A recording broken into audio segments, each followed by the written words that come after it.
Naverina fisaorana foana ho an'ny pasteur Isaia Mivady fa tena mahafinaritra. Tsy voavalinay ny soa izay ataonareo eto amin'ity fiangonana Amboripotsy ity. Ao ihany koa ny ray aman-dreny Betsika izay efa teto toerana, ny mamandry pasteur Isaia. Nareo dia tsy mba nisalasala mihitsy nandray anay hatrany ka hatreto. Halleluja. Na dia tao anatin'ny ady mama ivay tokoa aza, betsaka no nanakatom-baravarana, fa ny teto amin'ity toerana ity dia nisokatra ho anay foana ny varavarana. Misaotra ny tompo hatrany ny amin'ny fitantanany sy ny fitariany, fa dia eto ihany koa zany mbola miaraka aminareo zahay mandritra ny fotoana izay isiny ny fandaminana ny aminay. Halleluja. Dia faly izay miaraka amin'izy mivady, miaraka amin'ny ray aman-dreny, tonga eto amin'ity toerana tia tsy tonga amin'ny olana na zavatra mety hoe hatrehanay, fa tonga amin'ny fahasoavan'Andriamanitra ifampahery. Halleluja. Ifampizarany tsara. Halleluja. Tsarak'izay mety hoe resaka eninao na feo eninao hoe toy izao na toy izao, hoe tsy hiditra lalany amin'izany tsika fa zao tsika dia olon'Andriamanitra, manantena ny fanatrehan'Andriamanitra hatrany hatrany, manaiky ny fitarihan'Andriamanitra hatrany hatrany. Halleluja. Ary averiko foana hoe ny antso atao anatinay dia tsy mbola misy antso hafa fa antso ho an'i Jesosy mamonjy. Halleluja. Fitaovana ampiasain'i Jesosy ato amin'ny Jesosy mamonjy. Anangona fanahy maro, tsy natao ampisarabazana fa natao ampihavana, ampiray, ampitambatra an'i Jesosy mamonjy maneran-tany. Halleluja. Zany ny faniritsika raha tena kristianina marina ianao dia tsy anisan'izay mpampisaraka fa anisan'izay mpampihavana. Halleluja. Jesosy mamonjy rehetra manerana ny Madagasikara dia tokony tsy misy hafa fa iray avokoa. Zany ny faniriana, zany ny etaeta, ary zany ny tokony hivavahantsika mafy mba ho rava ny hevitra ny fisarahana, fa hisy firaisana, hisy fifankatiavana, hisy tena hoe tena iverina tamin'ny andron'ireo mpanorona izao fiangonana izao. Zany nandresy lahatra hiditra atao amin'izao fiangonana Jesosy mamonjy izao dia ny fifankatiavana sy ny firaisan-tsaina. Halleluja. Zany ny namonjen'i Jesosy azy. Za dia tsy teraka tany Akibon'ireny dia efa Jesosy mamonjy, fa efa tao anatin'ny atao hoe efa niditra ho amin'ny fahatanorana no voavonjy atao amin'i Jesosy mamonjy. Na ny mpanompon'Andriamanitra na ny mpino tamin'izany fotoana izany dia tena hita hoe manam-pitiavana ny fanahy izay very, ary tena manao ny hevitra rehetra mihitsy andresena lahatra. Za dia anisan'ny olona tena mafy antoka, mafo, ary tena nivikivondony amin'izao Jesosy mamonjy izao, fa mahery Jesosy, mahery Jesosy, ary dia nivonjeny tao anatin'izany tonga olon'Andriamanitra. Tsy mba nananeritreritra hoe ho lasa mpitoroteny, lasa vadina pasteur, lasa mpiasan'Andriamanitra. Tsy zany mihitsy ny tanjona, tsy zany mihitsy ny faniriana, fa ny faniriana dia ho tonga olona ambony, ho tonga olona mana-maizy azy any amin'ny sehatra maro samihafa, fa ato zany no nividianan'i Jesosy. Dia maro ny sedra ny lalovana tao anatin'izay fanomponan'Andriamanitra izay. Tena zavatra ijoroako vavoloina. Tiako hisintona ny sainao hifantoka tsara hoe tena hafa mihitsy Jesosy. Hafa mihitsy Jesosy mamonjy. Halleluja. Tena tao anatin'ny fivadibadian'ny fiainana sarotra ary tena mafy. Mety tsy mino angamba ianao rehefa mijery ny fiainana amin'izao hoe reny ve dia mba nandalo an'izany, mba niaina an'izany, mba tena hoe niatrika an'izany. Fa ny fiainana mpanompon'Andriamanitra, raha tena mpanompon'Andriamanitra marina izy dia tsy maintsy nandalo sedra mafy. Efa hitanay zany hoe manasa lamba amin'ny rano tsy misy savony zany. Efa hitanay zany hoe tsy misakafo zany mandritra ny fotoana maro, andro maro, fadianina forcé, tsy hoe ny fadianina fa noho ny tsy fisikanina dia tsy mihinana. Noho ny fanomponan'i Jesosy zany ary tsy mandeha mandombaravara pino hoe zahay tsy misakafo, fa asehonay mihitsy hoe zahay dia mpanompon'Andriamanitra, zahay dia mpitarika. Halleluja. Efa niainanay zany hoe teo ambavahoana ny fahafatesana ny zanakay, fa zahay dia natoky an'Andriamanitra hatrany hatrany. Noho izany dia reny rehetra ireny dia efa famolavolan'Andriamanitra mba ahafahana matrika ny ady aty aoriana. Dia rehefa nisy ny fandalovana ady mafy tao anatin'izay efa ho herintaona, raha tonga ny Novambra dia feno herintaona ny ady mafy izay natrehana, natao daholo ny zavatra rehetrarehetra fa zahay ireo mpanompon'Andriamanitra ireo dia tsy nanolo tena ho amin'ny vola aman-karena fa nanolo tena ho any Jesosy. Noho izany dia efa niformen Jesosy hatrany am-piandohana zany, efa namboarin'Andriamanitra ny fosiny saina mahay misy mahay tsy misy. Haleloia. Mahay misandratra mahay mihetry. Zany ny fiainana, zany ny fanompona, tsy hoe ho ambony foana ianao fa misy fotoana dia hidina any amin'ny farany ambany ianao fa io tsy ho taveleo ianao fa mbola ho tafakatra indray ianao dia midina dia miakatra dia midina dia miakatra ny farany satroboninahitra. Haleloia. Ataovy ange izay sary izay midina miakatra midina miakatra midina miakatra dia inona ny farany satroboninahitra. Ilaina isika manana an'izany fatokiana izany fa tsy hoe mety foana ny fiainana fa mety misy ihany koa ny tsy mety fa isaorana an'Andriamanitra izay miseho rehetrarehetra. Izay aloha dia tena misaotra ny Tompo mihitsy hoe hafa izao Andriamanitra izao, hafa izao Jesosy izao, fa tena manokatra lalana mahagaga izy. Tsy nieritreritra izay hoe misy fiangonana mandray anay amin'ny fony madio amin'ny fofeny fitiavana dia faly izay nareo mandray anay dia izay koa mandray anareo tsara amin'ny fona ifeny fitiavana izay mianakavy ireo zanako ny ankonako dia faly miaraka amintsika eto amin'ity toerana ity. Za dia misaotra ny Tompo satria za dia mendrandra le teny fikasana hoe zaho sy ny ankonako dia hanompo an Jehovah izahay. Dia aty zany ny toerana hitako hoe nandresy lahatra azy ireo ary tena nahavalony fony hoe dada mety amintsika le makany amin'iny toerana iny dia misaotra ny Jesosy. Haleloia. Tsy hoe tsika olona ray aman-dreny olon-dehibe ihany akory mila mitady an'Andriamanitra fa na ireo ankonantsika ireo dia tarihan'ireo ho amin'ny fitadiavana an'Andriamanitra. Antoko ny fitahiana izany. Lasa ny fotoanantsika teran'Andriamanitra androany dia te hanao fotoana miavaka kely mba te hampiara-peo amin'ny riravavokry androany ndao. Haleloia. Haleloia. Tsara feo be izy io dia raina Jesosy. Gaga be le vinady vavoko tany an-trano tsy hoe midokadoka olona fa tsy mety zany fa fahotana zany mandokandoka olona zany. Tsy araka an'Andriamanitra zany. Tsy mety ny mandokandoka olona mandroborobo olona fa tsika kosa nefa dia milaza marina. Rehefa hoe tsara dia tsara, rehefa hoe ratsy dia ratsy. Ny ankoatran'izay dia inona? Avy amin'ny devoly. Noho izany dia tsy mety le mandokandoka olona fa manana ny anjara-pahasoavany ny olona tsiraray avy. Misy dia natokana mihitsy hoe tena ho mpideran'Andriamanitra ary tena manana feo voatokana ho an'izany. Tsy hoe kory hoe tsika tsy ilaina tsy mpidera fa zao mahay daholo tsika mideran'ny Tompo daholo tsika fa misy kosa ny mihoatra. Haleloia. Fahasoavana mihoatra araka le toriteny tamin'ny alahady. Haleloia. Feno. Haleloia. Ndao ary tsika hideran'ny Tompo dia manasa ny rahavavy hiaraka hideran'Andriamanitra eto izahay dia tsika rehetra koa hiara hideran'ny Tompo amin'ny fifaliana hiara hideran'ny Tompo amin'ny zany manko ny tena olon'Andriamanitra. Za dia mitarika ny sainao hoe aza alefa any amin'ny firehana za tsy miteny hoe politika na zao fa mety samy manana safidiny tsika reo hoe nena zao fa tsika ty antranon'Andriamanitra dia zao iray daholo tsika rehetrarehetra reo. Tsy ampidiritsika zavatra mety hoe isiny fisaratsarahana isiny tsy fitovikevitra amin'izao fotoana misy antsika zao dia lazaiko anao tsara fa na nyray trano aza dia miady samy manana ny tiany io. Nenara valo iza nenara iza dia miady atrano ao tetika asany devoly zany fa tsika tonga ety iray an Jesosy. Raha iray no nividianana antsika teo amin'ny hazo fijaliana. Teran'Andriamanitra isika 5 sy 500 ny hira izay ho ataontsika ety am-panomboana dia hanome hirantsika ihany koa ny hira vavy rehefa avy eo fa dia hiaraka hiteran'Andriamanitra tsika amin'ny fifaliana dia mahafinaritra be ity fanompoana ity androany.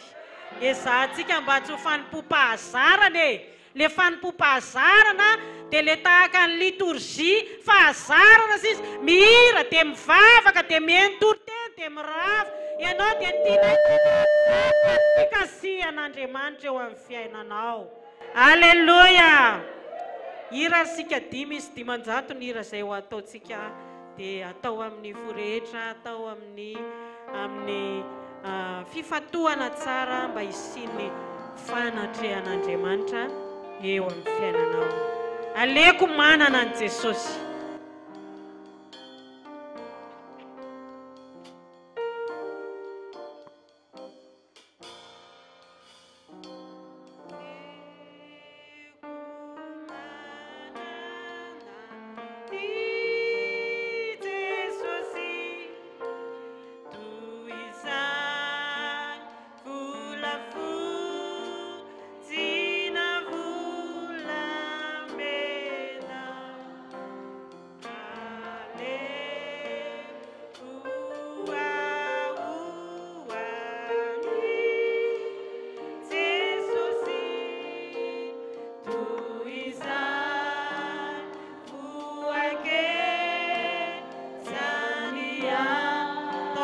Futsika izany izany a.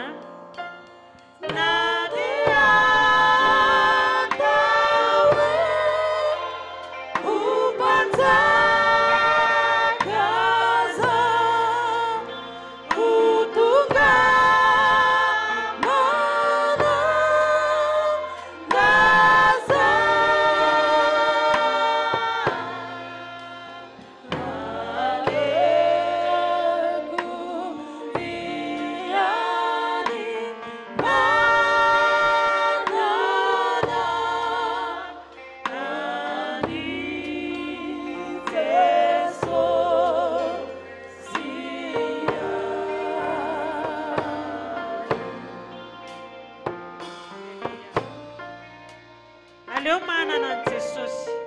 Zavatra eto amin'izao tontolo izao dia alevina potika fa ny ao amin'ny Jesosy ihany maharitra mandra izay atovy amin'ny fonaoan'ny hira fiderana. Alleluia. Aleko manana an Jesosy toy izay ny fideran'olombelona.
Ianao ihany koa ankafizo ny fanananao an Jesosy eo amin'izao andro fahavelomanao izao. Alleluia. Sa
Alléluia.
Ampiasao mba ho fantsona hitondra fitahina hanorony lalana marina amin'ireo izay anaty fijaliana filorontanana ny vahoaka Jesosy.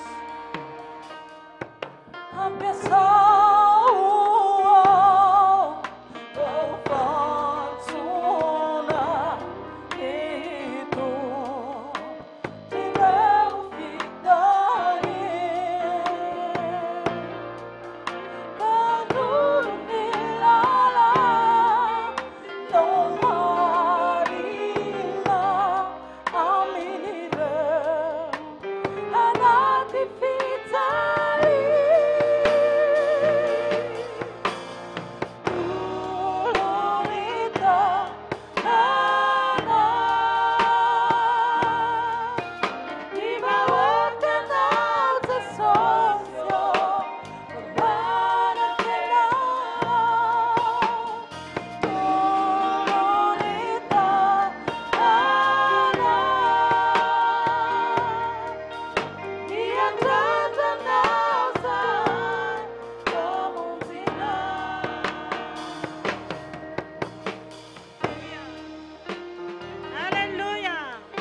Manjato ny hira izay mbola ho ataontsika ao ka tena hira ianao ataovy ohatran'ny fanaonareo hatrizay ihany ny fanompoam-piterana aza miafiafy aza miafiafy dia raha ho amin'ny fonao rehetra Jesosy ataovy amin'ny fifaliana mihitsy ny fiderana tiako mihoatra noho ny zavatra rehetra Jesosy valo sy dimanjato tiako mihoatra ny zavatra rehetra izany zavatra tiana izany dia tena imasoana ary tena akady tsara tandremana tsara mino tsika fa ny tsirairay avy amintsika dia tena tia mideran'Andriamanitra eny an-dalana eny ny zanak'Andriamanitra dia miavaka foana rehefa tafotoana tsy miteny ratsy fa miantso ny fideranan'Andriamanitra manao aleloia misaotra ny tompo miantso an' Jesosy foana aleloia 8 tiako mihoatra ny zavatra rehetra Jesosy mbola ataontsika amin'ny fotsika manontolo ny hira mifatoa tsara ataovy amin'ny fanatrehan'Andriamanitra izany dia isy zavatra mahagaga asehon'ny tompo eo amin'ny fiainanao aleloia ataovy amin'ny fo manontolo mihitsy na sekuleladina ny tanora dia aoka nandra-peo tsara hira tsara idera tsara tsy ataontsika ho an'ny olona ny zavatra ataontsika eto fa ho any Jesosy aleloia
nataon'i Jesosy fitaovana hoe avoaka le hira fa ilaitsika amin'ity andro sarotra ty tena faran'izay tsara mbola veriko itra hoe faran'izay tsara e halleloia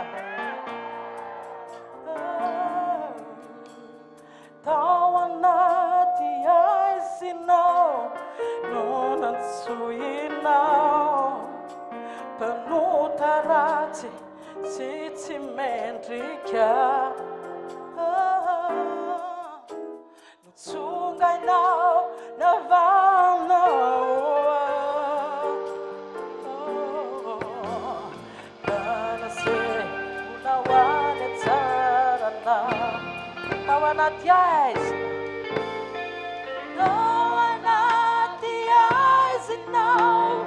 no nantsohinao mpamoda ratsy sy tsy mendrika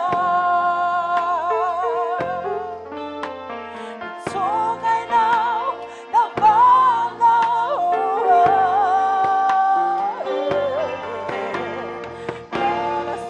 nanaseunawane tsara samy mikikika mapy se tsiranenina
taontsika 2020 amby zato firana 424 dia hivavaka sahadytsika satria miazakazaka ny fotoana efa maika koatsika hiaino ny vatsim-panahy avy amin'Andriamanitra e. Aleloia. Tenin'Andriamanitra ihany koa dia aina ho antsika izay mahazo azy. Izany hoe mila mahazo ianao zany raha toketo androany, fa raha tsy mahazo ianao dia tsy misy aina hoentinao mandeha indray amin'ny herinandro. Le aina dia zao hery fanahy masina. Aleloia. Rehefa mandeha miaraka amin'ny fanahy masina, miaraka amin'ny hery ianao dia mpandresy foana. Mpandresy foana. Raha ny olona izao tontolo izao aza mahalala hiady amin'ny devoly, tsika zanak'Andriamanitra manana fahalalana, manana fahefana, manana hery. Ary efa nomena antsika maimai-pona izany. Tsy misy zanak'Andriamanitra tokony atahotra devoly izany. Tsy misy olon'Andriamanitra tokony handositra devoly izany, fa miatrika foana ny zanak'Andriamanitra. Ary tsy miatrika fotsiny, tsy miaro tena fotsiny, fa manohatra. Aleloia. Tsy mitolona amin'ny nofo aman-drany efitsika, fa miady amin'ny hery sy ny fanapahana eny amin'ny maizina ety amin'izao tontolo izao. Inona izany ny adivantsika? Amin'ny alalan'ny herim-panahy ao anatintsika no ahafahantsika mandresy. Ahafahantsika manana finoana mandresy. Ny finoana nefa dia tsy azoazo foana fa avy amin'inona ny azahoantsika finoana? Tenin'Andriamanitra. Mino fa ny tsirairay avy androany dia samy angetaeta, samy ahazo ny anjarany, samy tena hoe angataka amin'ny tompo mihitsy hoe omeo mihitsy le tena ilaiko Jesosy androany. Meo mihitsy Jesosy le tena ilaiko androany. Za mila mandresy an'io fahavaloko io. Tsy olombelona ny fahavalonao fa devoly. Mila resena amin'ny anaran'i Jesosy zany. Ataontsika izay iry izay e. 2020 sy amby zato ianao tompo no fialofako. Fialofako ianao. Mahafinaritra be io hira fiterana io. Tena mampahery, tena mame. Raha tena irainao amin'ny fonao rehetra manontolo dia hiala ny olana, hiala ny enta-mavesatra, hiala ny zavatra manahirana, hiala ny tebotebo, hiala ny tahotra, amen izany. Hiala ny tahotra fa hisy fanantenana velona ao anatinao satria ity Jesosy an'olo-tenitsika androany amin'ny alalan'ny hira. Tsy hirairaina fotsiny ny hira e. Fa ny hira izay ataontsika dia izao tena tonom-bavaka velona io. Tonon-kira velona miaraka amin'ny vavaka falora tena ity Jesosy raiso reny tanako. Aza mieritreritra hoe matanjaka be, mahery be ianao. Fa tsy mahery ianao raha tsy ao aminao ny fanahy masina, tsy mahery ianao raha tsy ao aminao ny herin'Andriamanitra. Androany atoloro ho an'i Jesosy ny tenanao, ny fiainanao rehetra hoe ity Jesosy raiso tanako. Te ho mpandresy te ho sitrana amin'ny aretina, te hahita fahagagana aho. Aleloia. Zany ny fifoazana, misy fahagagana. Aleloia. Ataontsika ny fotsika rehetra manontolo ny hira. Dia ataovy amin'ny fanahy-bavaka izany. Aleloia. Tsy maleo tena aho, tsy mahajoro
misaotra fanahy masonao, misaotra raio tsara aminay ianao, mihevitra anay ianao, mitsijo anay ianao.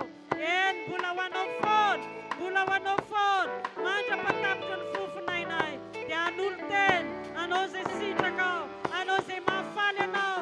Eny reto vahoaka maro izay tonga eto amin'ity toerana ity, ho toy izany sekoly alahady ny tanora, ny vehivavy lehibe, ny lehilahy lehibe, miaritra fotsovolo, mpanompon'Andriamanitra rehetra ho tahinao, ho tsonjovinao, ho karakarainao.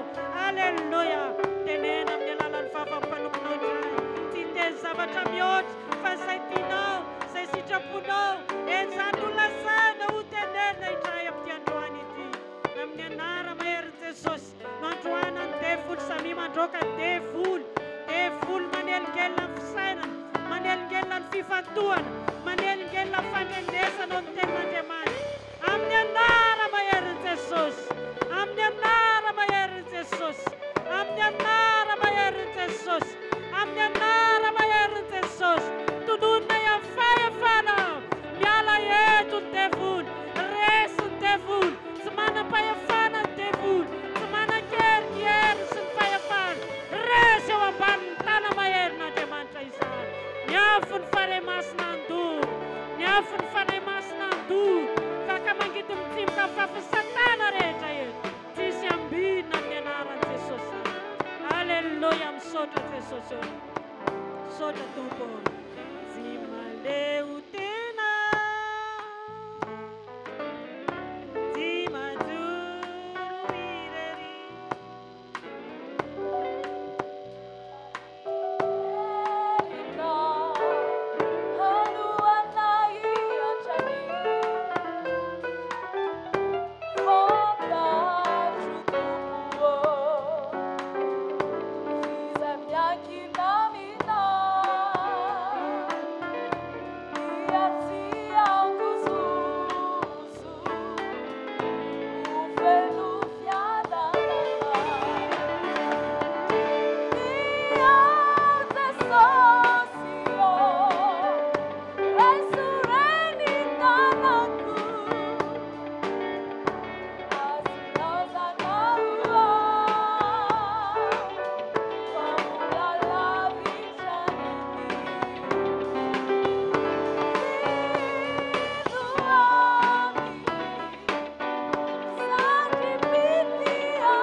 Alleluia. Fanetretena no hitondrana ny ten'Andriamanitra, makasitraka ny ray aman-dreny tatoerana manome anjara anay afana mizara fahasoavana amintsika rehetra. Avy hatrany dia hojerentsika ao amin'ny boky ny Josoa toko 4:20 andininy 5:10.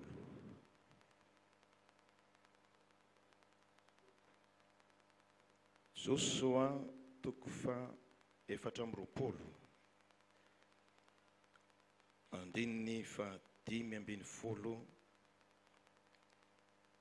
amin'ny anaran'i Jesosy. Nefa raha tsy sitrakareo no hanompon'i Jehovah, dia fidinareo anio ary izay ho tomponareo, na ny Andriamanitra izay notompoy ny razanareo tany andafoniony, na ny Andriamanitry ny Amorita izay ponina teto amin'ny tany honenanareo. Fa raha izaho sy ny ankonako kosa dia nompo an'i Jehovah izahay. Ty maraina ity no ny famindrampon'Andriamanitra dia nomen'Andriamanitra ity lohahevitra ity tsika, ary fampianarana makasika ny atao hoe ankohonana. Zay no afatra ho ampitandren'Andriamanitra amin'ity maraina ity. Ataon'Andriamanitra mavesatra be atapo hoe tompo inona no lohahevitra hotoriana dia ity lohahevitra mahakasika natao hoe ankohonana ity no nomen'Andriamanitra ho fampianarana tsotsotra antsika amin'ity maraina ny alahady ity. Dia angataka ny fanahy masina antsika, hanampy antsika amin'ny fianoana amin'ny fahaizana mandray ny tenin'Andriamanitra. Averiko fampianarana tsotra mahakasika ny atao hoe ankonana.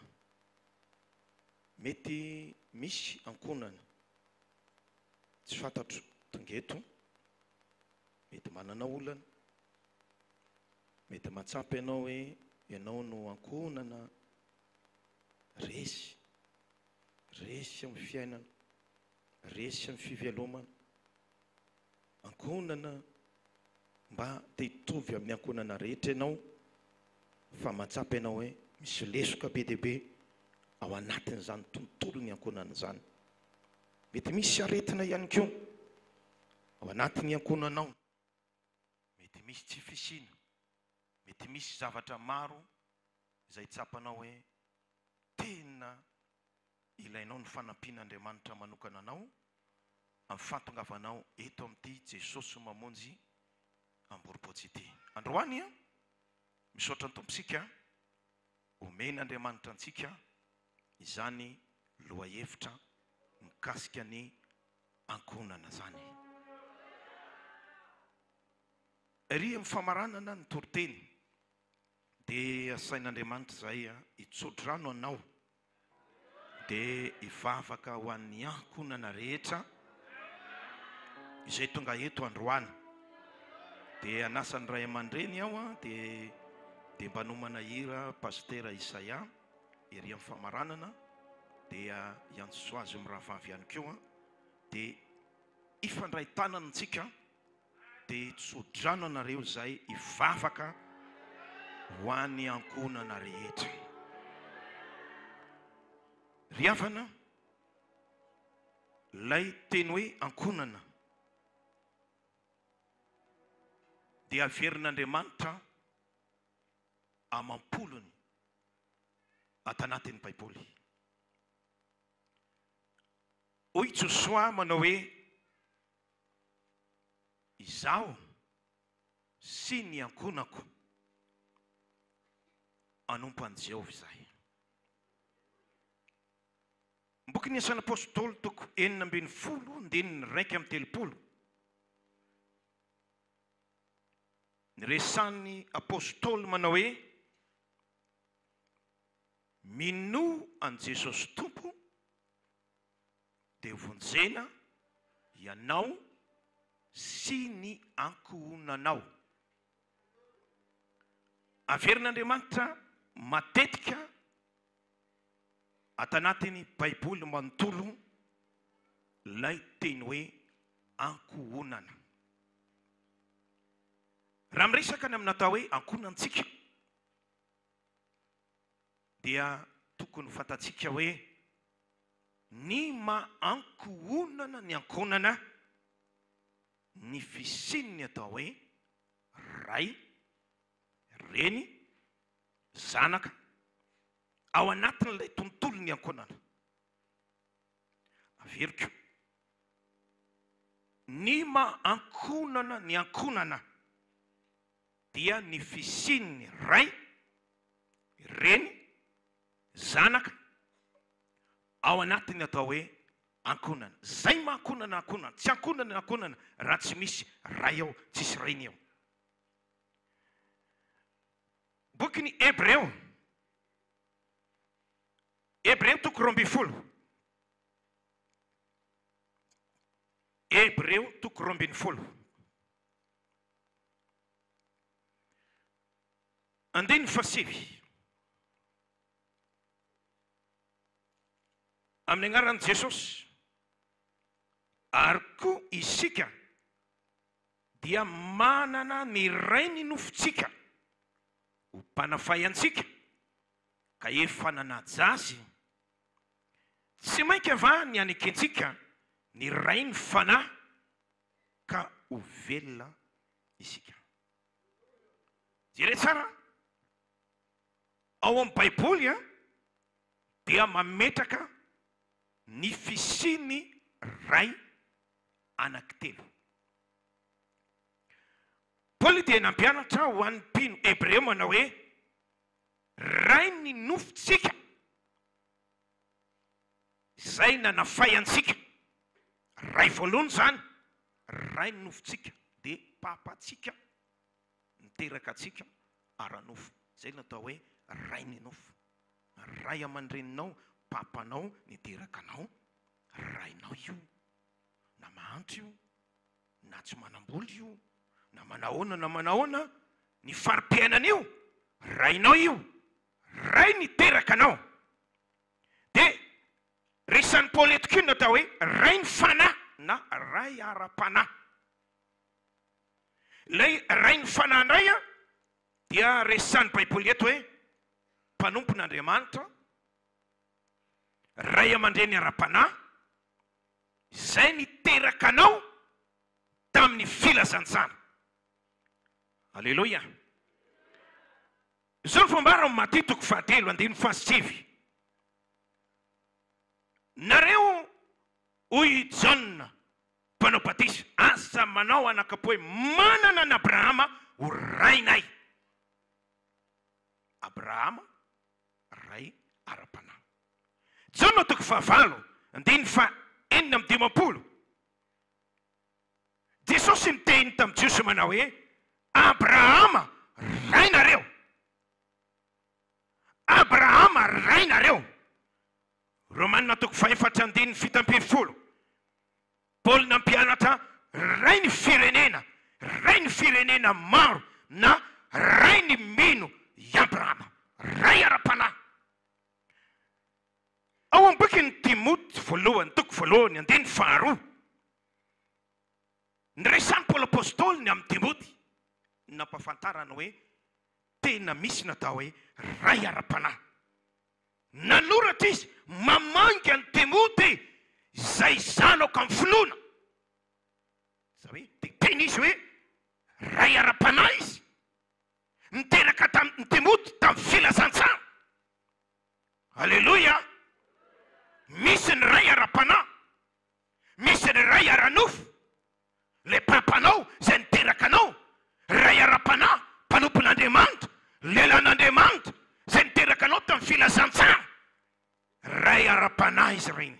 Timoty zanako tamin'ny finoana. Korintiana 2:4-5. Na dia manana mpampianatra ray alina aza nareo, ho Paoly, tsy maro ray anareo, izany miteraka anareo tamin'ny filazantsara. Zany hoe Paoly dia teny fa izy dia ray ara-panahy. Alleluia. Lay ray fahatelo dia lay Andriamanitra raitsika ao an-danitra. Tena ray Andriamanitra. Alleluia. Korintiana 2:5-9. Galatiana 2:1-3. Efesiana 2:5-2. Andriamanitra dia ray papa, raitsika Andriamanitra. Amin'ireo andinireo dia mampianatra hoe tena ray Andriamanitra, ray fahatelo. Malaka 2:1-5. Zao nambaran'ny baiboly manao hoe raha ray aho, aiza zay atsako. Tena ray Andriamanitra. Maty 2:1-7. Raha nampianatra ny vavaka Jesosy dia izao niteneny manao hoe rainay izay ao an-danitra ao, ray Andriamanitra. Jakoba 2:7-10. Ray tsy misy fiovana na aloka amin'ny fiodinana. Zay le mahafinaritra n'le Andriamanitra ray, tsy miova izy, ray tsy miova izy. Salamo 8:5. Ray ny kamboty izy, ray ny mpitondran-tena izy. Leka 2:2. Ray izay manome ny fanahy masina ho an'izay mangataka aminy rebe fitiavana rebe famindram-po raha izay malala ny mahazo anao manjo anao izy miteny eo amin'ny Luka 12:17 Andriamanitra ve tsy hanome rary ny olom-bo vidiny zay mitaraina aminy andro manalina mo hitaredetany amin'ny reva izy lazaika aminareo izy omeny rary ny faingana izy ireo lay rainao zay ho an-danitra ao manome rariny ianao amin'ny andeny hafa Andriamanitra miteny ilaoza izy zanakao kamboty ny vadinao mpitondra tena fa lay rainao no hevitra azy betsaka ny mety tsy manana raitsony indraindray ianao mety mitomany rehefa tonga ny fotoan-tsarotra raha teo papa raha teo manko papa tsy ohatr'izao aho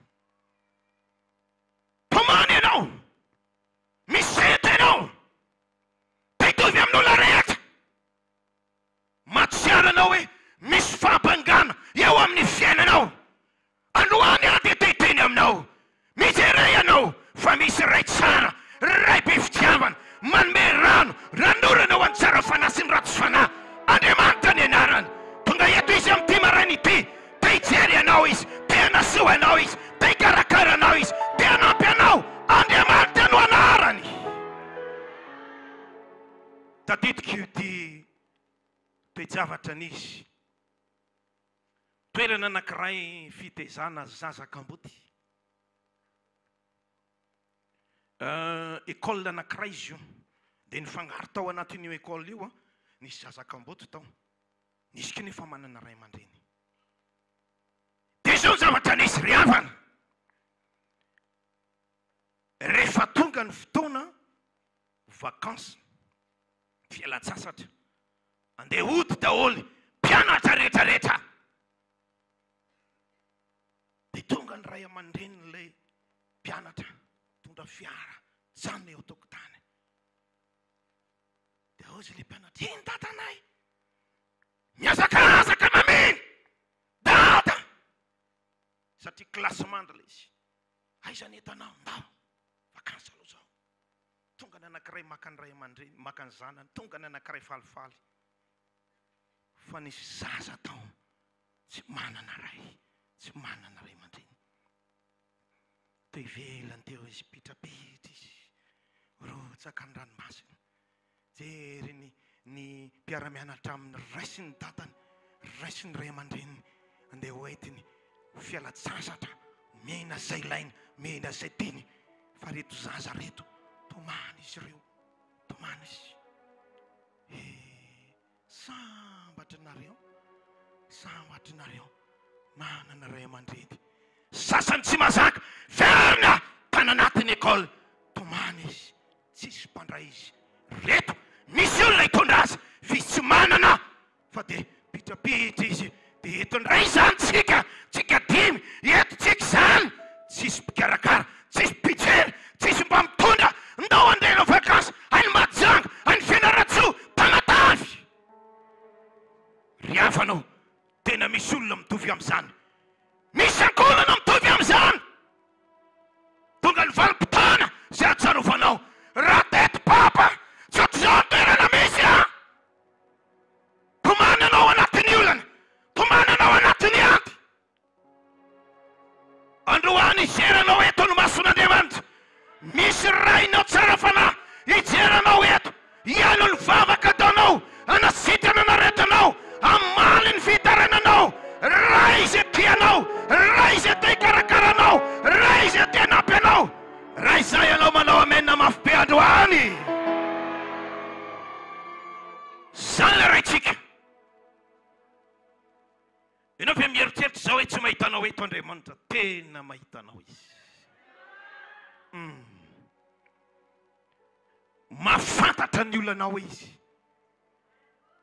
mafantatra ny tsambarantelinao mafantatra ny problemanao hotahinany anako nanarety androany dia hivavaka ho anareo zay alleluia alleluia alleluia alleluia dao jeretsika ireto zavatra anankitelo reto mankonana nankonana ny fisiny ray, ny fisiny reny, ny fisiny zanaka. Horaintsika voalohany ny ray ama ray azy. Ahoana ny filazan'ny Baiboly? Tokony fantatry ny ray rehetra ama ray azy. Timoty voalohany toko 5:9. Korintiana 2:20, 5:7. Korintiana 2:20, 5:7.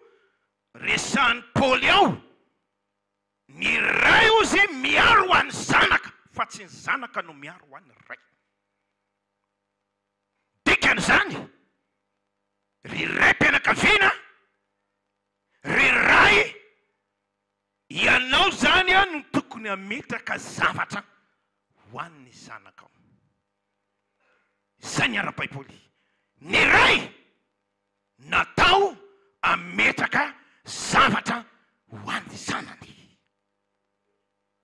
Manaiky an'izany ve ny ray mpianakaviana rehetra azavady? Fampianaran'ny Baiboly zany a. Titos toko 2:5. Ny ray a dia tokony ho teny zanany, ho teny zanakao, fa tsy anao ambety teny anao hoe zaza tsy nirina ny zanany.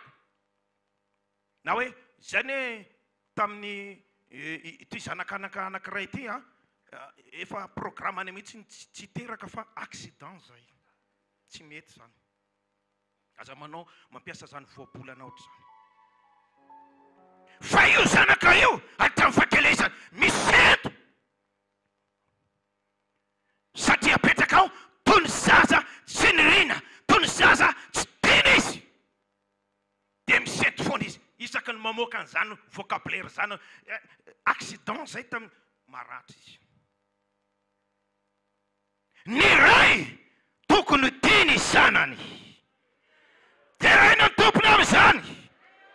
Oabolana 3:4, oabolana 7:20, 8:20, oabolana 3:3, mafampianarana azy mananatra ny zanany ny ray raha misy fahadisoana ataony. Zay maharay anao ao anatin'ny tokantrano, dia rainao ny tompo. Efesiana 4:9-4. Tsy mampatezitra Paoly ny zanany, tsy manao zay matezitra ny zanakao. Misy ray dia ohatran'izay ny azy ny fafinaretana, ohatran'ny miexiste, manao zay matezitra ao anatin'ny tokantrano. Fa ampianarin'ny Baiboly amin'ity lesona ankonany ity, ny ray rehetra tsy tokony ampatezitra ny zanany, mahay mizara zavatra ho an'ny ankonany, saro-piariny amin'ny ankonany. Alleluia. Deutéronomie 7:7, 7, 4.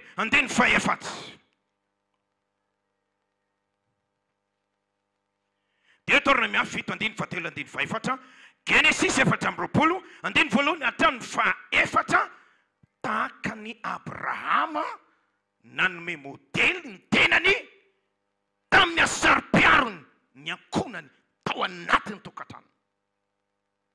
Raha vao mandeha ianao, mandeha mivoyage lavitra ianao,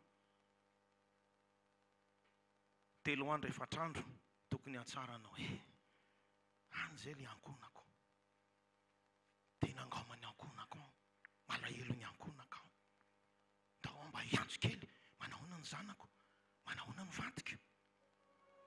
Zay le ankona. Alleluia. Tena matsiaro misy fahabangana mihitsy ianao any amin'ny voyage, any amin'ny mission ataonao any, raha tsy eo anaty ny ankonanao, dia matsiaro ny zanakao ianao, matsiaro ianao, saro-piarony amin'ny ankonanao ianao. Alleluia. Matthieu 7:20, 3:20, 4:20. Mitondra azy ireo ao amin'ny Kristy. Misy ray mpianakaviana mitondra ny zanany any amin'ny toeran-kafa.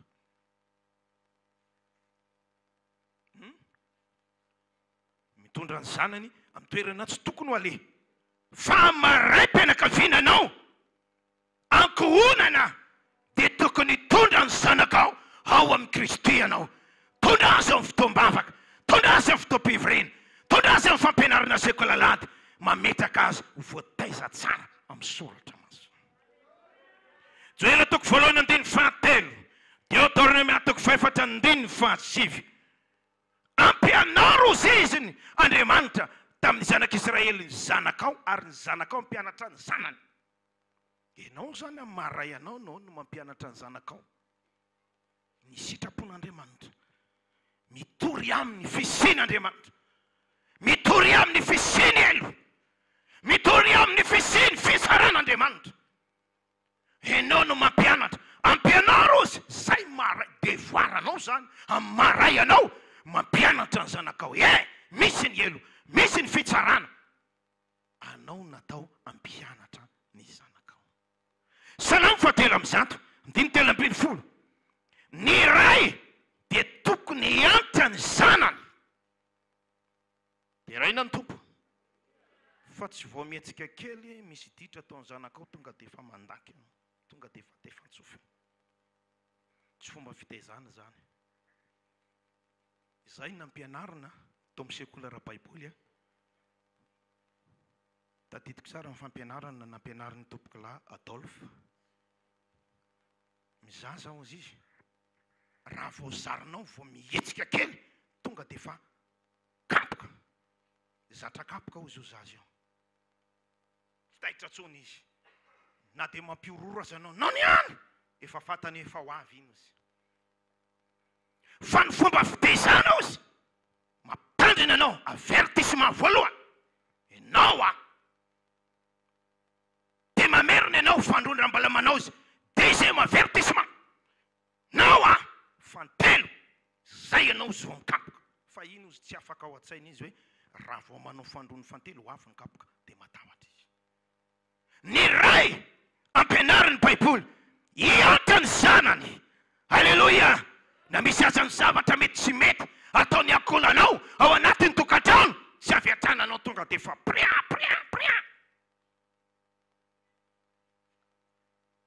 Fa misy fiantranao. Dia raina ny tompona amin'izany. Timoty voalohany toko fahadimy andiny fahavalo. Ny ray dia natao hamelona ny ankohonany. Zay mitsy nanaovantsika vavaka amin'ity maraina ity mba ho tahina ianao, tahina ny fivelomanao. Satria izay ny devoir apetrak'Andriamanitra voalohany amin'ny ray mpianakaviana, ianao no mamelona ny ankohonanao. Alleluia. Lioka telo amby roapolo andiny valo amby roapolo. Ianao ray natao hivavaka ho an'ny ankohonanao, tahaka ny nataon'ny Job toko voalohany andiny fahadimy. Ny vavaka ho an'ny ankohonany izy, manokana fotoana hivavahana ho an'ny ankohonany. Adidiny ray zany, amaray azy, izy natao hivavaka ho an'ny ankohonany. Alleluia. Misy tena ao amin'ny Petera voalohany, boky ny Petera voalohany, raisitsika vetivety. Petera voalohany toko fahatelo.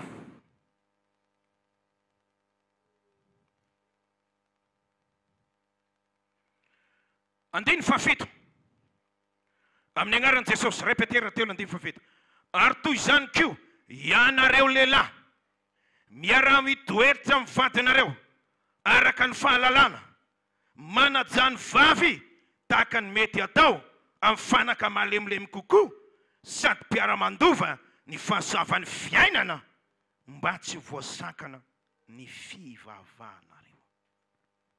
Tena mampianatra mihitsy Petera amin'ny fomba fifampitondrana ray ao anatin'ny ankohonana. Eo anoloan'ny vady dia hoy Petera manao hoe raisy toy ny fanaka malemy kokoa izy. Ny tsy mitovy aminao mahalelanao. Zany tsy midika hoe raha ray aho ao anatin'ny ankohonana, zany lohany. Zay teneniko tsy mety ho tanterahana. Za mpanjaka ao anatin'ny tokantrano, tsy maintsy ny ahy ihany priorité. Tsy marina zany. Fa Petera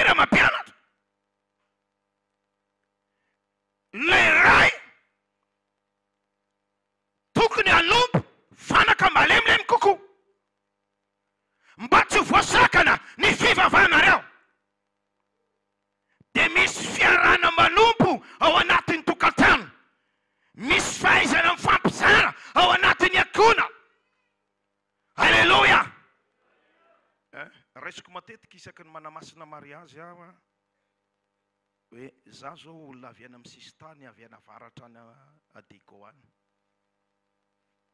madamako olona avy aty Tananarivo, tsy mitovy zay a. Za Sakalava, izy Merina Ambaniandro. Za nisomba ny tezana anahy tany. Any aminay a, any aminay olona marary zany mihinana, mialatsiny, olona marary zany mihinana vary sosoa zany. Fa tsy mihinana vary sabeda moa filaza anazy. Io pasteur Isaia fa niasa tamin'ny faritra avaratra tany. Fa raha voenao zay meno olona vary sosoa na tsy miteny azy, marary io olona io. Dikan'izany za zany a tsy zatra vary sosoa mihitsy aho, na maraina na toandro na hariva mila maina foana. Raha za mihinana vary sosoa amin'ny alina, tena miteny aminao fa mijaly be mihitsy aho, tena mijaly aho mandra-parainy andro, mivoaka foana, mivoaka foana, tena tsy mety mihitsy. Ny aty Antananarivo nefa zatra vary sosoa maraina, vary sosoa alohan'ny atory.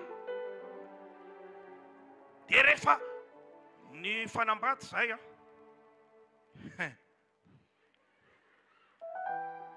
dia ahoana amin'izay ary? Ianareo lehilahy maiza mitondra ny vadinareo toy ny fanaka malemy. Mila mahay misadapta zany anao anatin'ny tokantrano, fa ianao tsy teny manao hoe ny anareo fa vary sosoa sabetabetanareo any a, atao veriny ianao fa za anao ny nahy manokana ty fa tsy mety amiko zany. Tsy zay. Fa mila mahay mifandefitra. Alleluia! Misy fotoana miteny aminazy hoe tena tsy vitako ty vary sosoa ty fa vary maina ndray aloha. Dia manaiky izy. Misy fotoana izy tena na vary sosoa le vary mena be reny amba te hinana reny, atao vary sosoa dia manaova. Zay le fiaina. Alleluia! Zay ny ampianarin'ny Petera, mahay mandefitra. Ianao lehilahy, ianao le raim-pianakaviana, ianao mihitsy ny laina manompy, ianao le na mandefitra. Mahay mandray an-tanana, mahay mandray andraikitra, mahay mikarakara. Tsy manao patron be fotsiny ao anatin'ny tokantrano, mba hitondra gote any aho, mba hitondra vary any, fa hitanao iza reraka, hitondra ventilatera fa hitanao fa misofo be ny moterako. Tsia! Fa ianao mihitsy mila mitsangana, ianao mila mandray andraikitra. Karakarao ny sakafo, sasao ny vilia, karakarao ny laoka, mandehana miantsena, koseho ny trano, sasao ny lamba.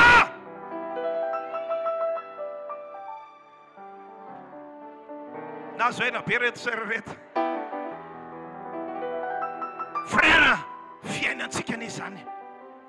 Zay a tana Adego izany mihitsy ny tezananay rehefa manambady a. Tsy mila zany resiresy maro zany. Zany mihitsy zany formation zany. Volavolaina amin'izany mihitsy. Tsy mila zany resesy maro zany. Tsy manasanasa vilia zany ny lehilahy. Lehilahy tsy mikosikosika an-trano zany. Tsy mandrahany sakafo zany lehilahy. Lehilahy zany a tolorana sakafo ambony fandriana. Lehilahy zany a tondrana jus. Tiany jinao vadiko, tiany iny ilainao, esorina ny angadranao, esorina ny volofotsinao, atao iny ianao.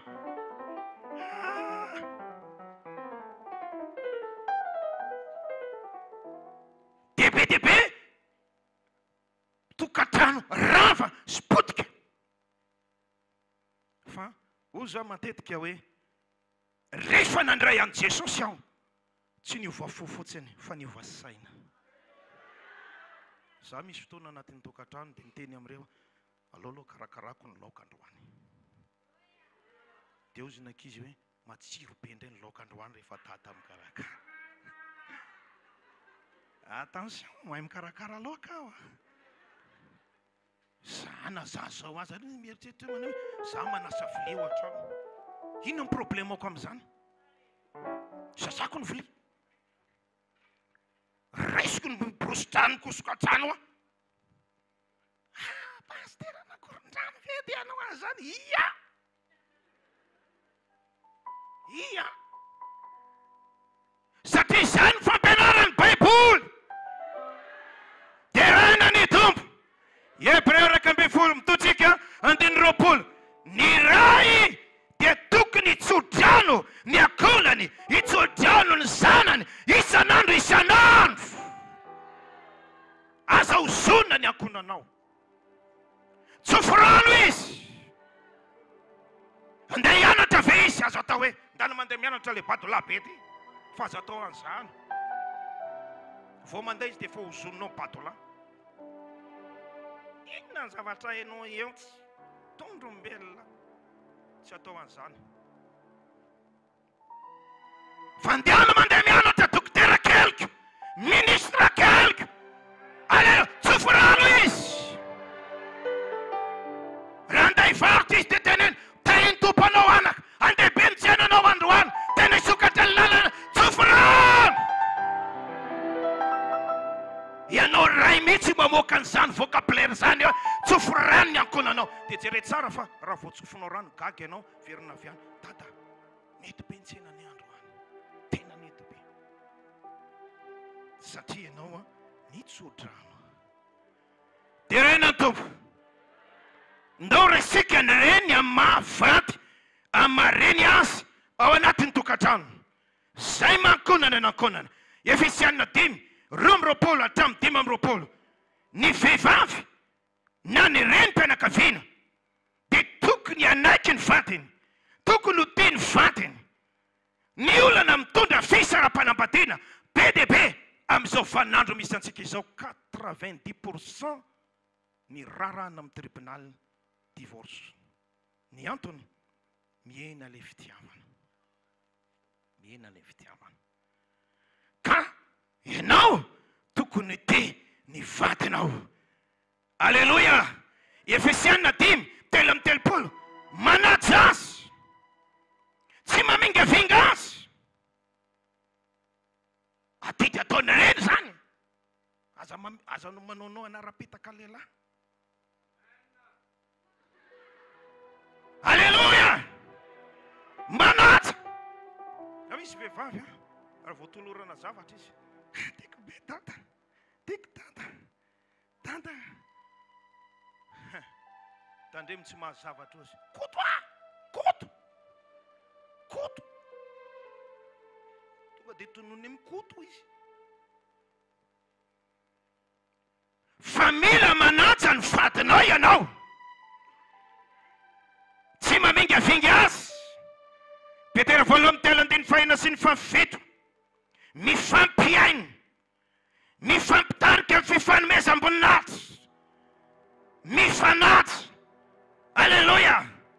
Malaka 2:4 mametraka ny vadinao, tena ho namanao ao anatin'ny tokantrano, hitondranao ny olana mavesatra aminao, indrindra ianao vehivavy. Vao misy problème, alohan'ny hitantaranao ny problemanao amin'ny namana etsy sy eroa, avay amin'ny vadinao aloha. Dada, misy olantsika, tsy ampy le vola, voatery aho tafanao trosa kely tery aho, trosa siramamy, kafe, fotsombary, savony, tafitrosa dada. Fa misy tsy mamety ny fiainana tokantrano, tsy mandray an'le vadiny, io le namana, malaky 2:4 io le namanao kaiky indrindra. Fa ny ambadika any izy mitantara, zany efa tsy hita mihitsy ty tokantranonay ty, tsy hay tsony fandehana izy ty. Za zao ambarako anao tena tsy haiko tsony, ohatry zao zao izy mitantara any, vadiny tsy malala nineny fa izy mitantara ny olana any. Ka androany mampianatra anao ny baiboly, ho tia ny vadinao, manaja ny vadinao, manome voninahitra ny vadinao. Io vadinao io namanao voalohany indrindra, hitondranao ny olanao sy izay marary anao rehetra. Alleluia.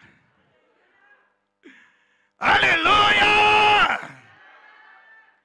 Izay ny fampianarany baiboly. Fa za manao tahaka ny vehivavy sasany, misy an'izany valizy mena zany eto Madagasikara. Tsy tononiko le anarany foko fa zay valizy mena. Attention le valizy mena, valizy mena. ianao tsy mahalala ninina ao anatin'ny tokantrano, izy efa mametraka trano any, efa mametraka kosoa maramara kely any amin'ny ray aman-dreniny any, fa vity tany izy any, efa misy omby any, ianao tsy mahalala ninina ato. Vao tonga ny vola dia efa partageny ry. Jeromina amin'izay le rangahy rehefa avy ao, rehefa tsy mety aminao dia zay le valizy mena. Anao koa mamerina ninona manaraka omby ray, omby roa anao mamerina ninona ray, nefa vadinao fa vita mariazy mamerina mena omby indray izy vao miverina tokatrano. Zany misy eto Madagasikara zany. Fa tsika zanak'Andriamanitra. Alleluia! Kolosianina 3:20 mamy mifandefitra, tokatrano misy fifandeferana. Alleluia! Tsika izitondava tsy masika, misy tokatrano tsy ahitana tambitamby.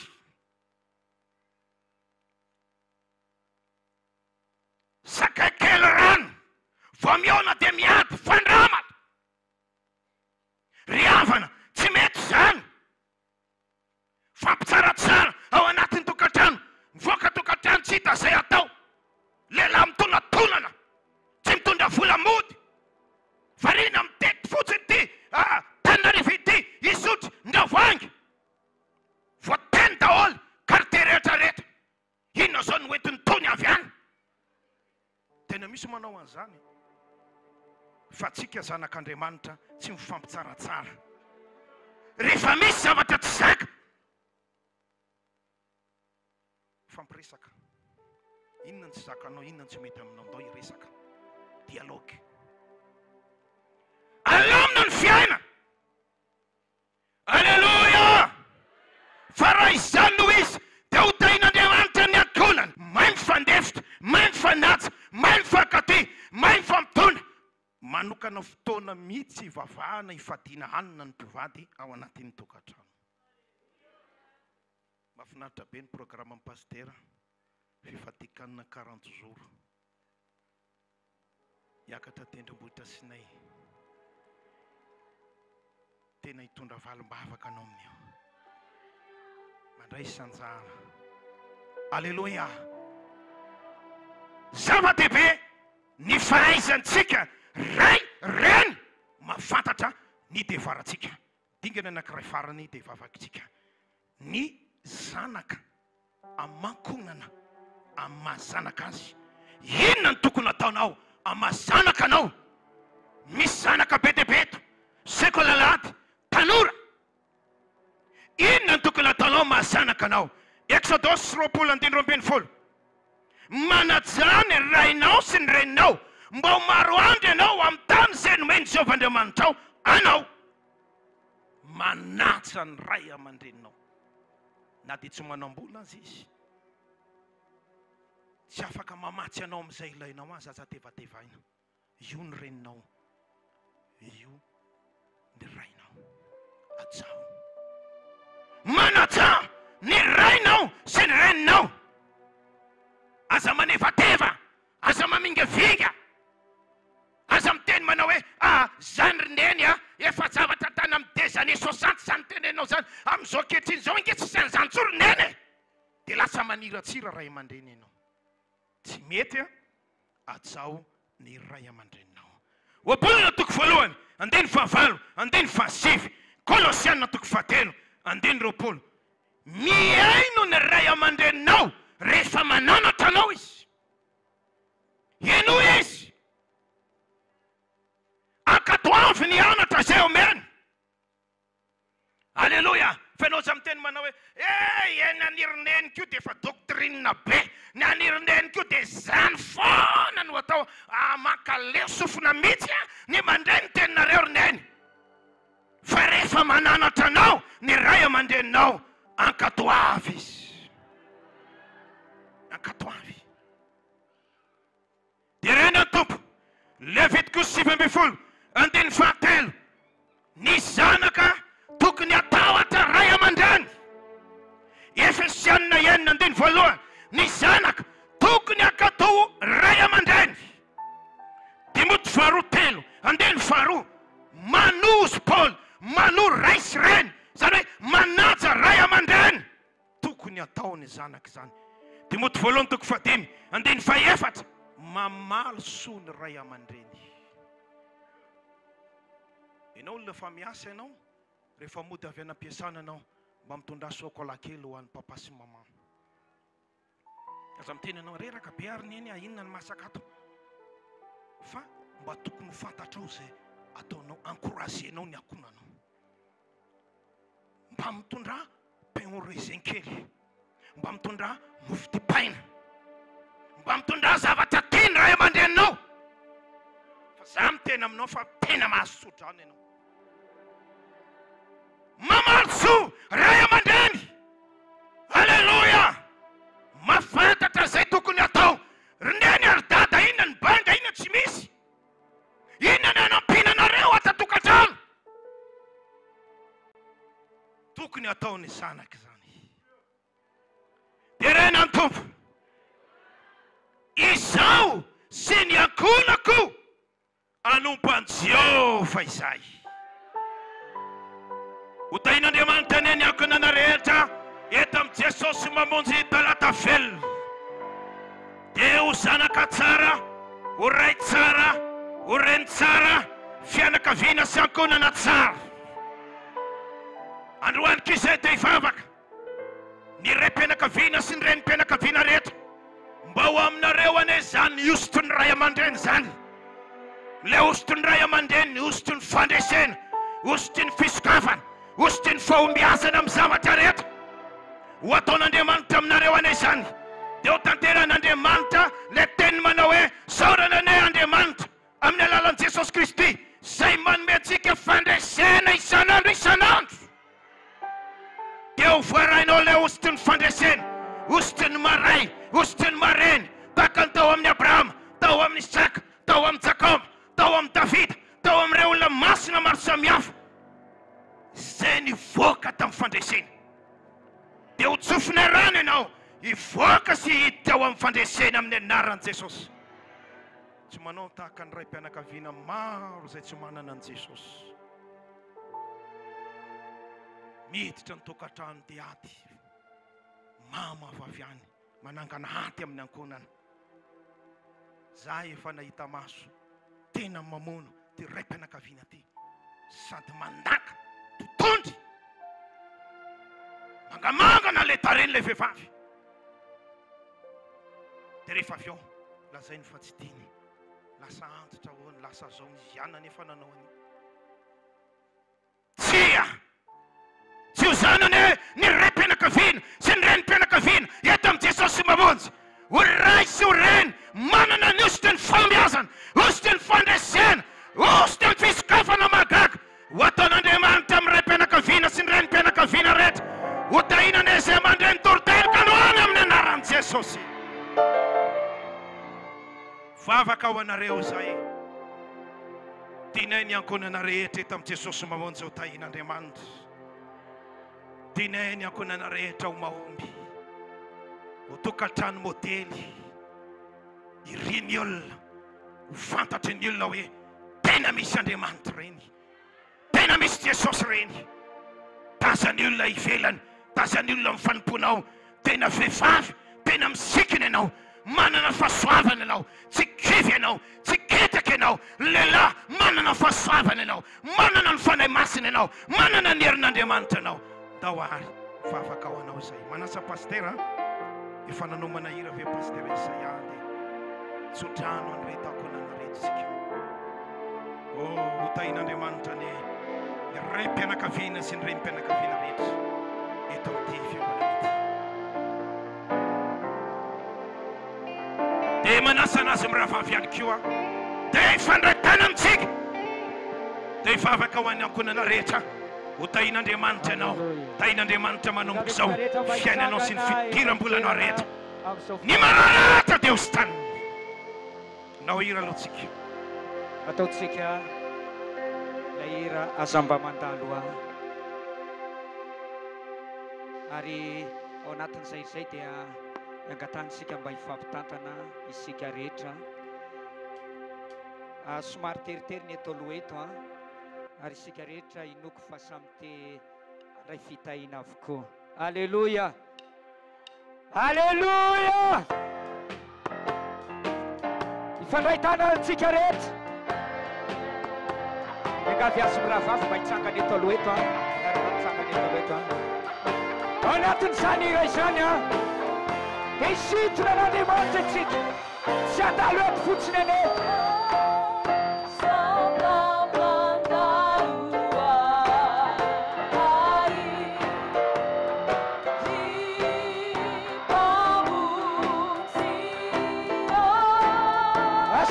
Mafiniranao asamba malaria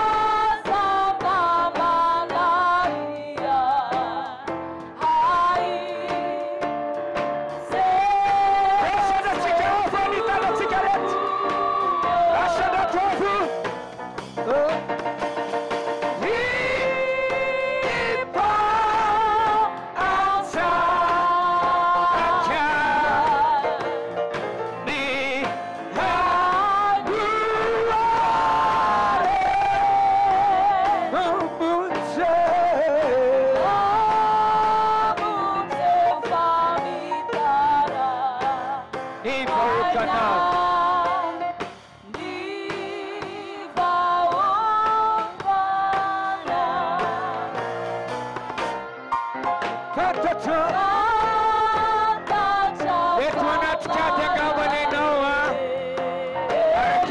ansa teu ankunana met kabut met kunratena right kabut tena Jehova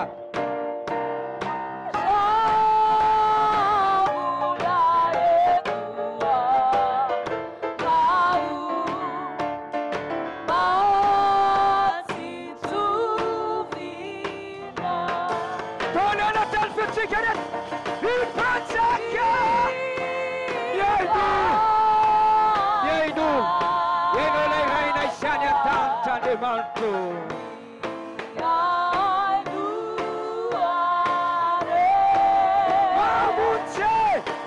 Mamuche kita raina unawisa haina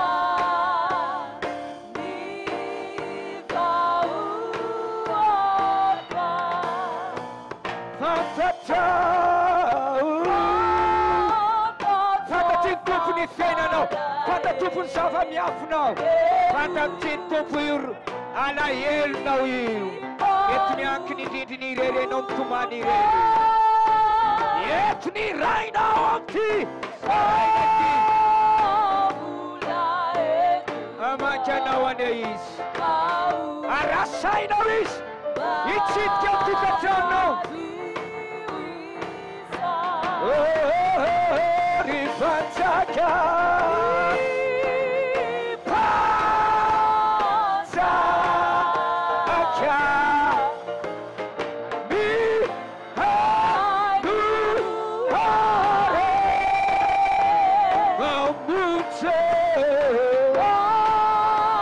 Hallelujah Yetis Micermi cingiasianao Di fianakaviana rehetra eny manomesa eny asandratoavy ny tanantsika rehetra ny ankizy rehetra ny zanaka ny reny ilay fianakaviana anafery anao ane izy ahery ifalomponao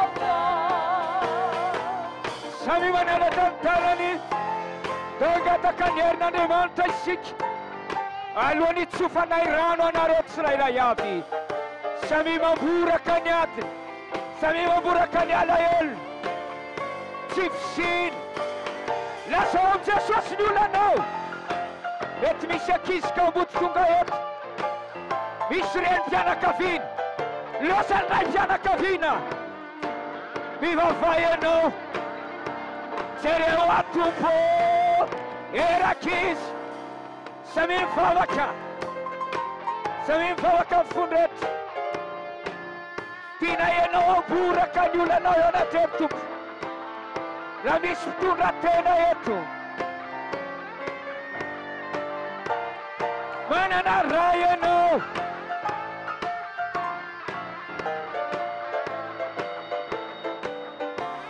matoky a Jesosy manao zava-dehibe nao amin'ity maraina ity mety izay mamboraka tompo ny olanay tsirairay avy raha misy manana olana tompo amin'izy ireo na inona olana eo fiaina tokantranon'izy ireo tsirairay avy ninina olana tompo mety latsaka amin'ny fandikana ny teninao tsy nanaraka reo fitsipika ara-baiboly ary dia latsaka ao amin'ny olana korotana maro isan-karazany ao anatin'ny tokantrano tandomdoza ny fiaina tokantrano ankizy mitomany reny mpianakaviana latsaka amin'ny famoza-po eny ray mpianakaviana ankivy eo amin'ny famelomanteny na tsapa diso na tsapa tompo solafaka mibebaka izy amin'ny tianity mitonanao ava hibebaka amin'izao fotoana izao raha nanana fatsony ianao ray mpianakaviana nanana fatsony ianao reny mpianakaviana zanaka ganivony ray aman-dreny beba amin'ity maraina ity amelanelika ao Andriamanitra ary alohan'ny tsofanay rano anao beba fonao rehetra diso a Jesosy eo raha misy mibebaka eto reny mpianakaviana mibebaka eo anatrena satria diso mamelany elo ny Andriamanitra reny mpianakaviana diso mamelany elo tompo raha misy zanaka maneno nanao zavatra tsy mety eo aminay mpianaka sy ny reniny mamelany elo ny Andriamanitra rasy ny fifonana rasy ny fimebana tsisy olona diso any an-danitra eto amin'ity tany ity izay ary misaotra noho ny famiraponao noho ny razonana latsakao ho famelana ny elokay rasy ny fifonanay tompo anitsy ny dianay anitsy ny fiainanay izay raha tsika hiteny eo anatreny tompo araka ny teninao tompo ahitsiko ny fiainako eny ankizy reto aitsirakizy samy mivavaka oka tsy erikerika anao mantsiny ny hoavinao na dia tsodrano azy izay raha tsy mibebaka ianao manitsy ny fiainanao na ten'Andriamanitra dia ho zava-poana izany dia teza ho ahitsiko ny fiainako tompo reny mpianakaviana mitenena ho ahitsiko Jesosy ny fiainako reny mpianakaviana mitenena ho ahitsiko ny fiainako tompo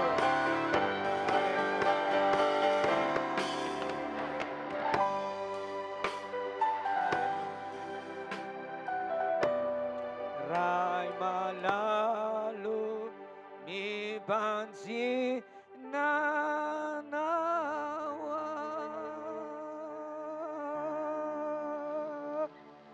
ray malalo mi pansi nanawa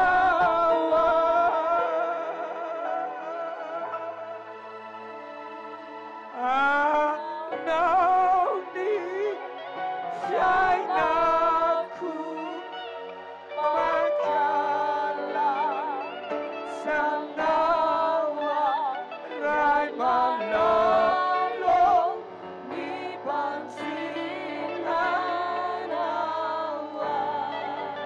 sana kunjo mentkena sana kunjo mentkya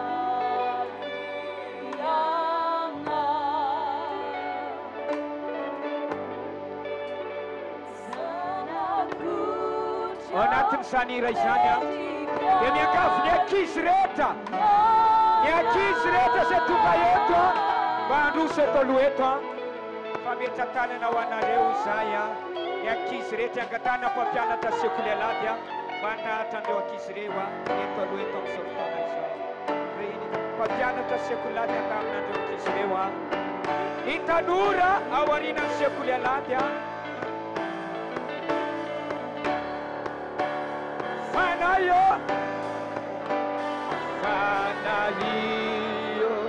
mazava iana avy ato mbola mazava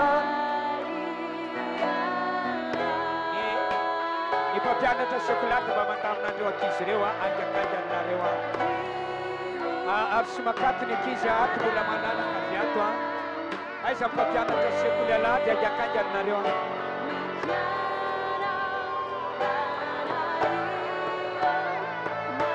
misy ray anakiroato ray ara-pana ary raitsika zany an-danitra raha malalo ny mpanjinanawa samy miaina fana mivavaka isika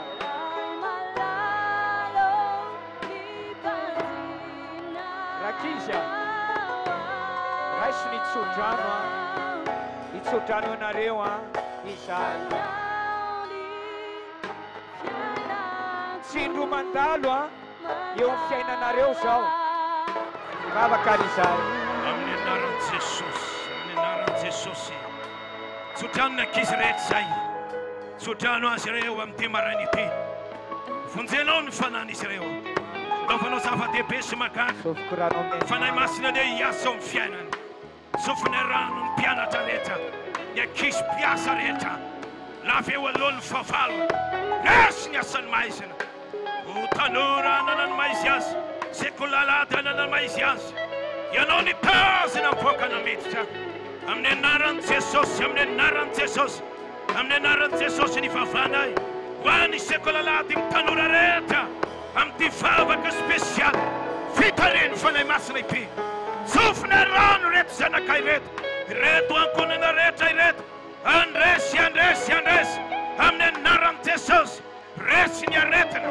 resy ny asany maizina resy ny fanafina ataon'ny satana ho tahinao izy rehetra amin'ny anaran'i Jesosy velona avy any Nazareta itsofana rano azy ireo amin'ity androany ity ino izay Jesosy fa ianao nanao asa lehibe amin'ny tanora ho amin'ny sekolalady rehetra manomboka amin'ity androany ity isy fisokafana magaga ho tahinao ny fianarana ho tahinao ny fiainana raha misy tsy manana ray aman-dreny tahinao izy Jesosy ao ho afanao mihoatra noho ny ankizy rehetra fanaovanao zava-dehibe sy magaga voninahitsy ny anaranao mino izay Jesosy Kristy tsy miova ho maritra ny hoary mandrakizay amin'ny ary sy ny fahefana rehetra saotra Jesosy saotranao izay saotra tompo no ny famangina mahery ho ataonao eto amin'ity toerany ity misaotranao Jesosy no ny asa lehibe zay ataonao mamangy ny ankizy anao ankehitriny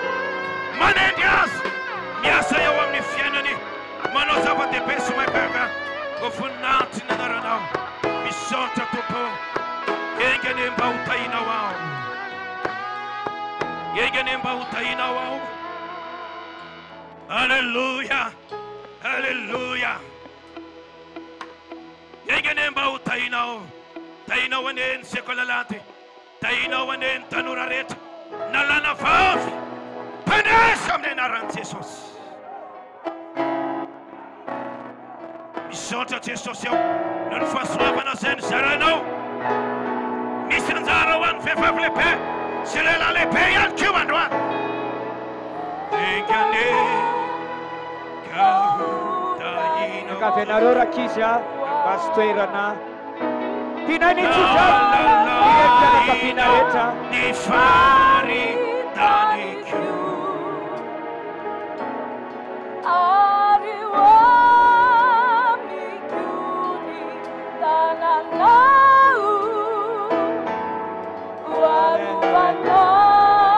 tanora miavaka hinao wakisy miavaka manangana firenena sabatra halleluja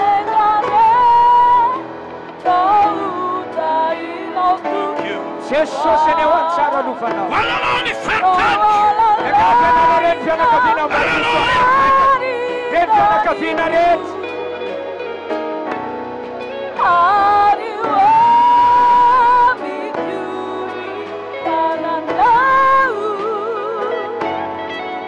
zay voatanao Jesosy eo dia ho tahina sy voatamandrakizay enao tompo mba isy mandamina kely makare avelany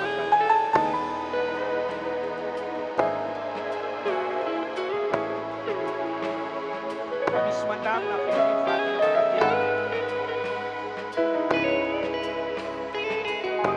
vatika viato nareo vatika viato ato malalaka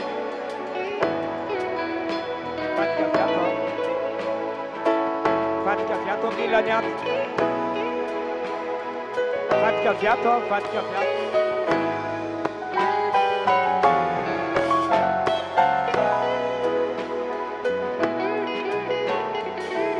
rasiny just rasiny fitahiny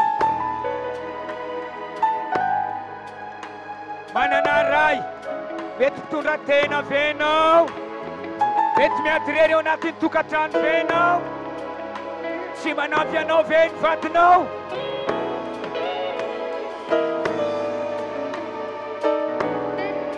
tianao tahina kokoa ve hoanzay nazy fametrahan-tanana dia afaka tonga dia verina amin'ny toeran'izy dia mba malalaka tsy rehefa avy nanay fametrahan-tany ianao dia raisy ny toeranao a izy ny vavaka dia nanay fametrahan-tanana dia mandrary ny toeran'izy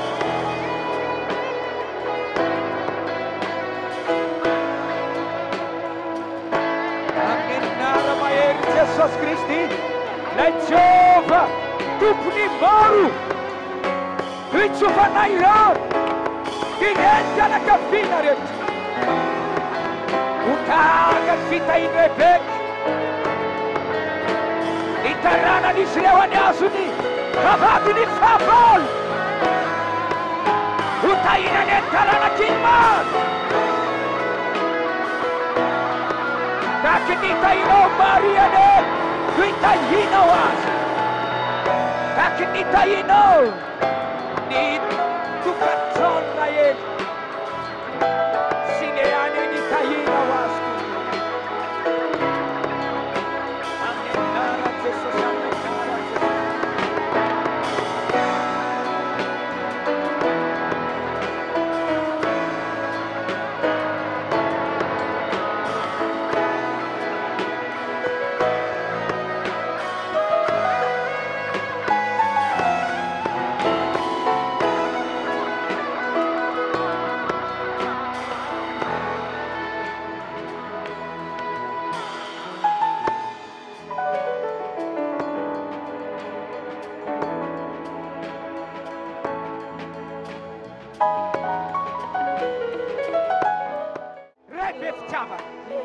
manampy anareo izy na inona ato aty anareo